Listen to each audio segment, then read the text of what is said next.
പ്രിയപ്പെട്ട ഗുരുജനങ്ങളെ, കൂട്ടുകാരെ, വീണ്ടും ഒരു വായനാ ദിനമെത്തി. വായനയുടെ പ്രസക്തിയും ആവശ്യകതയും ബോധ്യപ്പെടുത്താനാണ് ഓരോ വർഷവും നാം വായനാ ദിനം ആചരിക്കുന്നത്. ഗ്രന്ഥശാല പ്രസ്ഥാനത്തിലൂടെ വായനയുടെ വളർച്ചയെ പ്രോത്സാഹിപ്പിച്ച PN പണിക്കരുടെ ചരമദിനമായ ജൂൺ 19 മലയാളികൾ വായനാ ദിനമായി ആചരിക്കുന്നു. വില്യം സിഡ്നി പോട്ടർ എന്ന ഹെൻറി ഒരു കഥാകാരനായത് വായനയിലൂടെയായിരുന്നു.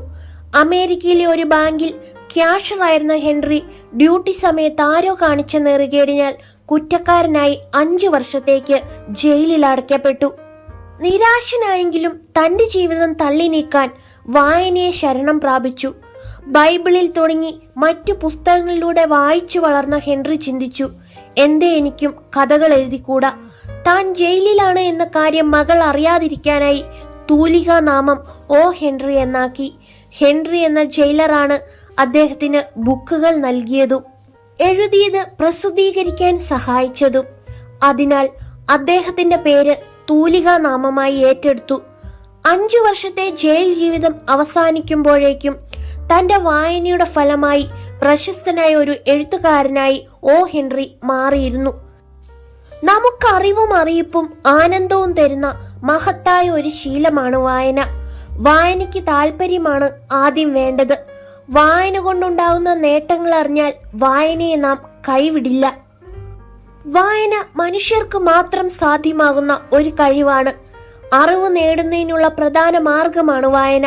പഠിക്കുന്ന കുട്ടികൾക്ക് ഇത് വളരെ അനിവാര്യമാണ്.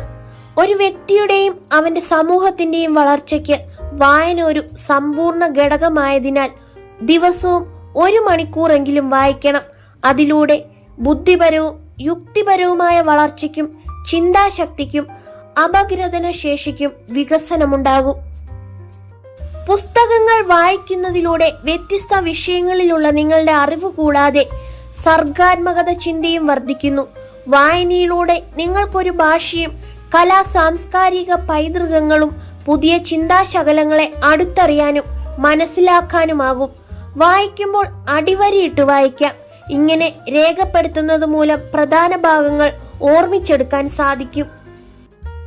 ഇന്ന് പുസ്തകങ്ങളിൽ നിന്ന് ലഭിക്കുന്ന അറിവിനേക്കാൾ കൂടുതൽ ഇന്റർനെറ്റ് തുടങ്ങിയ നവമാധ്യമങ്ങളിലൂടെ നമുക്ക് ലഭിക്കുന്നുണ്ടെങ്കിലും പുസ്തകങ്ങളിലൂടെ ലഭിക്കുന്ന അറിവ്, പുസ്തക വായനയിലൂടെ ലഭിക്കുന്ന ആ അനുഭൂതി ഈ നവമാധ്യമങ്ങളിലൂടെ നമുക്ക് ലഭിക്കുകയില്ല.